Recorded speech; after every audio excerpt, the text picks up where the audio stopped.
Hello everyone, আসসালামু আলাইকুম। আপনারা সবাই কেমন আছেন? Welcome back to my channel Sada's cooking. আজ আমি রান্না করে দেখাবো ঘরে থাকা বেসিক মশলা দিয়ে ব্রয়লার মুরগির মাংস। আমি এখানে 1 কেজি ব্রয়লার মুরগির মাংস কেটে ধুয়ে পরিষ্কার করে নিয়েছি। এখন আমি পরিমাণ মতো লবণ দিলাম,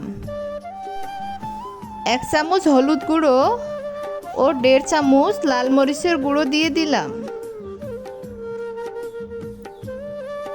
এখন আমি দিব তেজপাতা, দারুচিনি, সাদা এলাচ, কালো এলাচ ও লবঙ্গ, গোলমরিচ, আর দিব আদা বাটা, রসুন বাটা, জিরা বাটা। এবার আমি সবগুলো মশলা মাংসের সাথে ভালো করে মাখিয়ে নিব।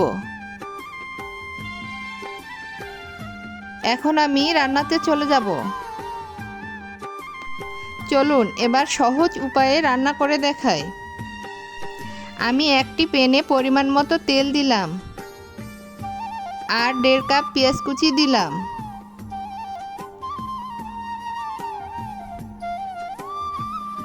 এখন আমি পেঁয়াজটাকে ব্রাউন হওয়া পর্যন্ত ভাজতে থাকব।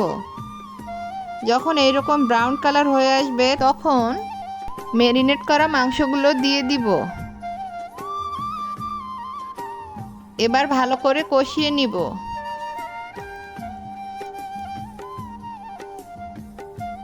একটু সময় নিয়ে কষাতে হবে। কষানো হয়ে এলে এবার পানি দিয়ে দিব মাংসগুলো সিদ্ধ হওয়ার জন্য।